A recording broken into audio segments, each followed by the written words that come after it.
똑같은 담보대출을 받는 건데 왜 신탁 등기만 유독 위험하다고 하는 걸까요?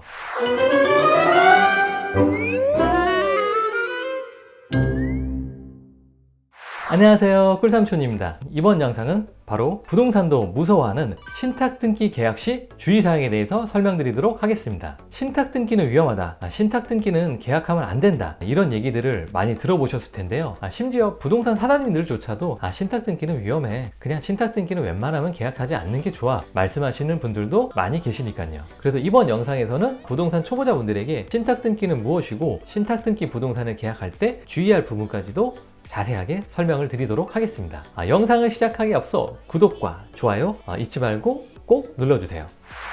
쉽게 말해서 신탁등기란 내 부동산을 신탁회사에 맡기고 담보대출을 많이 받는 것을 뜻합니다. 부동산을 매입할 때 담보대출을 받는 경우가 굉장히 흔한데요. 똑같은 담보대출을 받는 건데 왜 신탁등기만 유독 위험하다고 하는 걸까요? 임대인이 소유자가 아니라 신탁회사이기 때문에 신탁등기 말소 없이 전세나 월세 같은 임대차 계약을 진행할 경우 임차인이 아무런 권리를 주장할 수가 없게 됩니다. 즉, 세입자가 계약금과 전세금을 보호받지 못한다는 얘기인데요. 이 얘기는 내 소중한 보증금을 날릴 수도 있다는 얘기를 뜻합니다. 그렇기 때문에 많은 사람들이 신탁등기는 위험하다, 신탁등기는 되도록이면 계약을 하지 않는 게 좋다라고 얘기를 하는 겁니다. 자, 그럼 부동산 초보분들이 신탁등기를 과연 어떻게 확인할까요? 신탁등기를 확인하는 법은 바로 등기부 등본을 열람하시면 확인할 수가 있습니다. 신탁등기를 확인할 때 몇 가지 생소한 단어들이 나타나게 되는데요. 우선 신탁등기에 관련된 기본적인 용어부터 여러분들에게 안내를 드리겠습니다. 신탁등기를 확인할 때 4가지 용어가 나타나게 됩니다. 위탁자와 수탁자, 우선수익자와 신탁원부, 이런 생소한 단어들을 접하게 되실 텐데요. 수탁자는 바로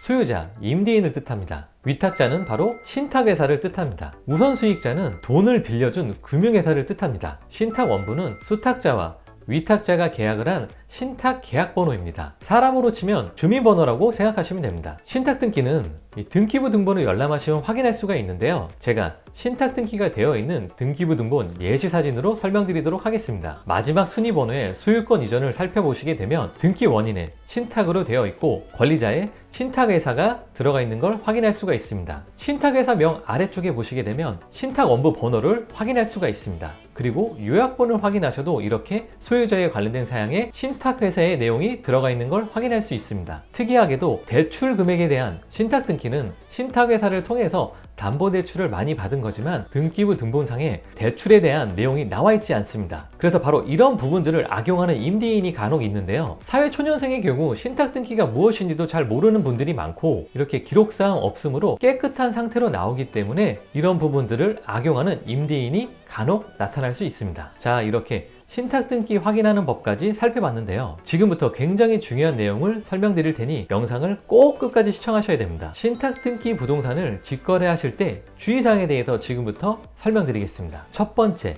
신탁원부를 발급받고 내용을 확인해라. 신탁원부는 등기소에 직접 찾아가서 발급을 받으셔야 합니다. 이 신탁원부에 채무금액과 대출금융회사, 즉 우선수익자, 그리고 수탁자, 위탁자, 임대차에 관련된 조항이 자세하게 나와 있기 때문에 신탁원부를 꼭 발급받고 내용을 확인하셔야 됩니다. 두 번째, 부동산의 권한은 임대인이 아니라 신탁회사에 있다. 고로 신탁회사와 임대차 계약을 해야 한다. 임대인과 계약을 할 수 있는 경우도 있습니다. 그것은 바로 신탁회사에 임대차 승낙 동의서가 있는 경우에는 임대인과 계약을 하셔도 됩니다. 이때 신탁원부의 임대차 관련 조항을 잘 확인하셔서 기존 소유자에게 임대차 계약에 관련된 권한이 부여되어 있는지 확인해 보셔야 합니다. 임대차 계약에 관련된 권한이 없는 경우에는 꼭 신탁회사와 계약을 하셔야 합니다. 그리고 신탁회사의 동의가 있는 경우 임대인하고도 계약이 가능하지만 이때 보증금을 수탁자에게 지급해야 된다는 내용이 있다면 임대인과 계약을 체결할 때에도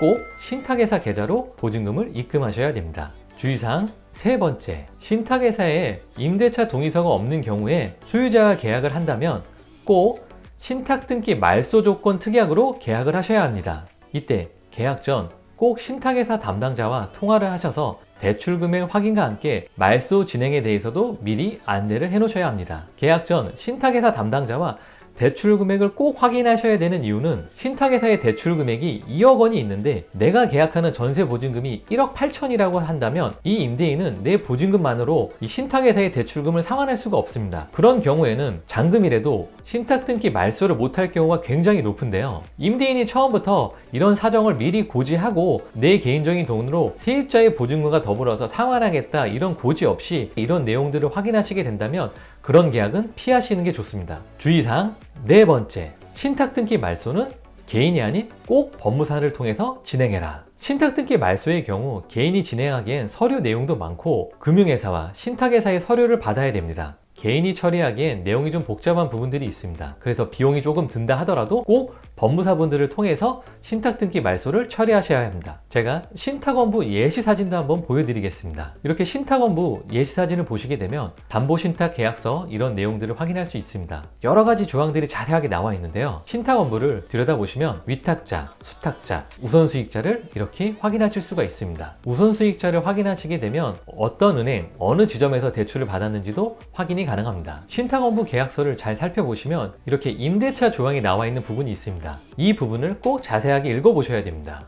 위탁자는 수탁자와 우선수익자의 동의 없이 임대차 계약을 할 수 없다. 이런 조항을 확인할 수가 있습니다. 이런 부분들을 체크하셔야 되기 때문에 신탁원부를 꼭 발급받고 내용을 확인하셔야 됩니다. 신탁 등기를 말소할 시 필요한 임대인 서류도 간단하게 설명드리겠습니다. 임대인의 인감증명서 한 통과 국세 완납증명서 한 통, 지방세 완납증명서 한 통, 주민등록 초본 한 통, 위임장, 신탁계약 해지증서, 신탁계약 해지요청서, 확약서 이런 여러 서류들이 들어가게 되는데요. 개인이 처리하기엔 서류도 많고 그리고 신탁회사 담당자분들의 업무 협조도 용이하지 않을 수 있기 때문에 꼭 법무사를 통해서 말소하시길 추천드립니다. 지금까지 부동산도 무서워하는 신탁 등기 계약할 때 주의사항에 대해서 설명을 드렸습니다. 그럼 저 꿀삼촌은 다른 유익한 영상으로 다시 찾아뵙도록 하겠습니다.